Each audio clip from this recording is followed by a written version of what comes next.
Assalamualaikum warahmatullahi wabarakatuh. Selamat pagi anak-anak. Hari ini kita kembali belajar. Semoga semuanya dalam keadaan sehat. Amin. Pada kesempatan kali ini kita belajar tema 1. Organ gerak hewan dan manusia. Subtema 3. Lingkungan dan manfaatnya. Pembelajaran 5. Tujuan pembelajaran kali ini adalah sebagai berikut. Yang pertama, dengan mengamati gambar, siswa dapat mengidentifikasi manfaat organ gerak manusia secara peduli. Yang kedua, dengan mengamati, siswa dapat menyebutkan kelainan otot pada manusia secara percaya diri. Yang ketiga, dengan membaca, siswa dapat menentukan ide pokok dari masing-masing paragraf secara tanggung jawab. Itulah tujuan pembelajaran kali ini, dan diharapkan kamu dapat menguasai tujuan tersebut setelah mempelajari materi berikut ini. Baiklah, kita mulai belajarnya. Pembelajaran kelima. Lani dan ayahnya masih berada di tempat produksi gerabah. Ada satu yang menarik perhatian Lani. Lani pun mencoba mencari tahu. Kak, bentuk gerabahnya unik sekali. Gerabah ini berbeda dari yang lainnya, ujar Lani penasaran. Oh iya dik, gerabah ini sengaja dibuat berbeda dengan bentuk yang tidak biasa, jawab Kak Soleh, pengrajin gerabah. Kalau tidak salah bentuknya mirip piala.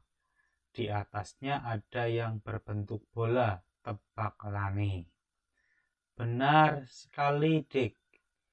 Memang ini adalah piala yang akan diberikan kepada juara pertama turnamen bola voli tingkat kecamatan, kata Kak Soleh. Tapi kenapa harus dari gerabah, Kak? Tanya Lani. Ya, karena gerabah telah menjadi ciri khas dan identitas kecamatan ini. Lebih dari 60% masyarakat bermata pencaharian di bidang gerabah. Mulai dari pekerja, pedagang, sampai pengusahanya, jawab Kak Soleh.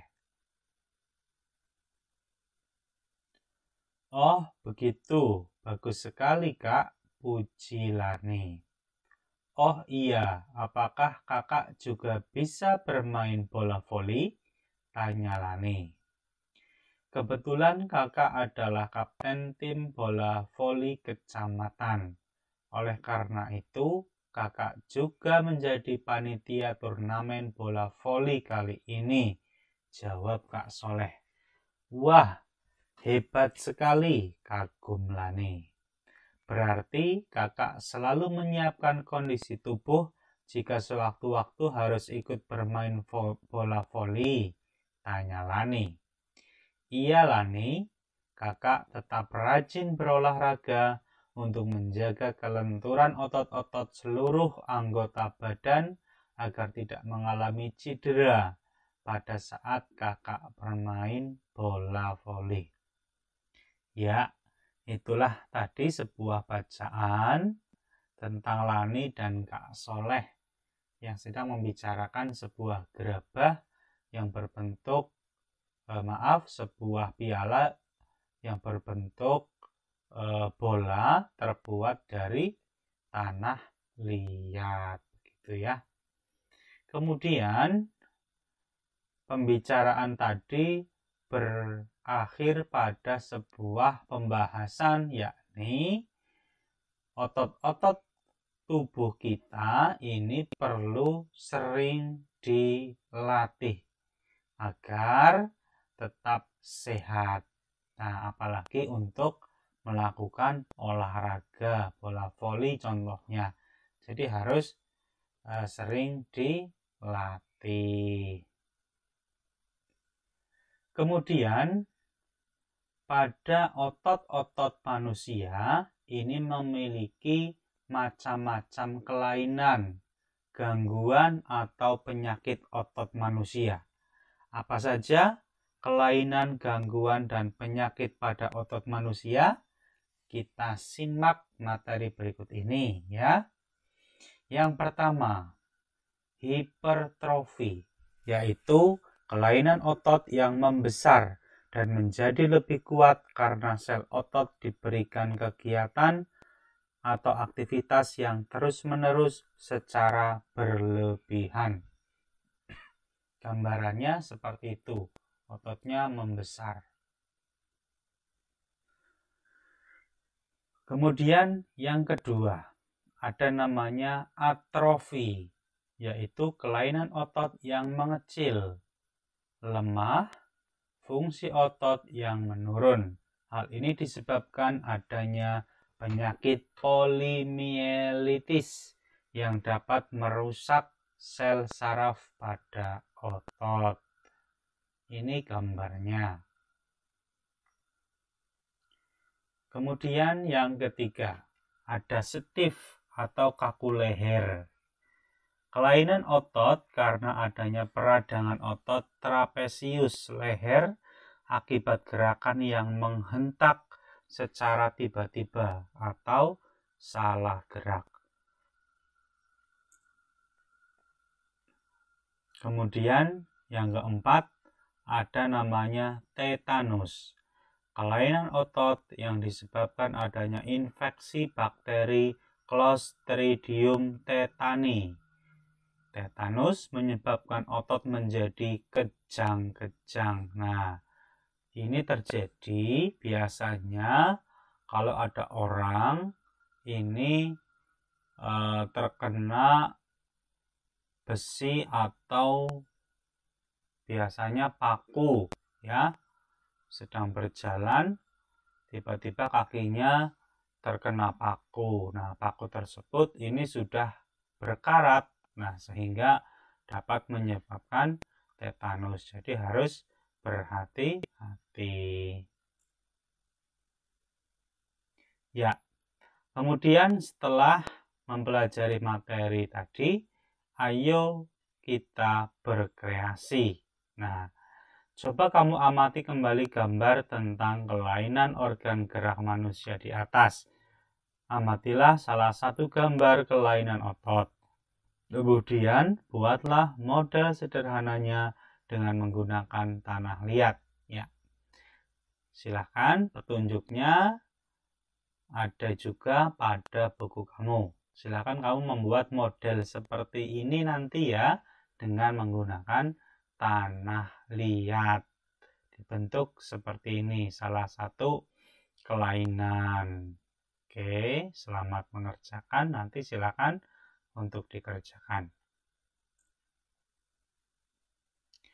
Kemudian mari kita membaca. Ada sebuah bacaan dengan judul salah bantal. Ya. Sudah 2 hari ini leherku sakit. Kepalaku tidak bisa menengok ke arah kanan secara lurus atau ke belakang. Setauku, ini penyakit salah bantal. Apa itu salah bantal? Ketika bangun tidur, ada orang yang pernah mengeluh lehernya sakit dan tidak bisa digerakkan. Bisanya hanya menoleh ke sisi tertentu saja, ke kanan atau ke kiri. Keluhan tersebut kerap kali diistilahkan sebagai leher tengeng atau nyeri leher. Ya, untuk bacaan selengkapnya nanti kamu lihat pada halaman 172 sampai 173 pada buku tema 1. Ya, silahkan kamu baca berikutnya. Kemudian setelah kamu tadi selesai membaca bacaan yang berjudul salah bantal, nah kita sekarang akan menemukan atau menentukan ide pokok masing-masing paragraf. Tentunya kamu sudah bisa ya menentukan ide pokok. Kamu tuliskan nanti masing-masing ide pokok dari paragraf-paragraf yang tadi sudah dibaca. Ya, nanti kamu buat seperti pada tabel, seperti pada layar ini. Silahkan, selamat mengerjakan. Kemudian, setelah kamu menuliskan ide pokok, sekarang kita akan berkreasi. Kamu telah mengetahui beberapa aktivitas dan gerakan yang bisa salah dapat menyebabkan gangguan pada otot manusia. Sekarang coba pilihlah satu aktivitas atau gerakan yang dapat menyebabkan terjadinya gangguan pada otot manusia. Pilihlah aktivitas atau gerakan yang terjadi sehari-hari yang kamu atau orang-orang sekitarmu alami. Kemudian susunlah menjadi sebuah cerita dan sajikan ke dalam bentuk komik. Masih ingat apa itu komik?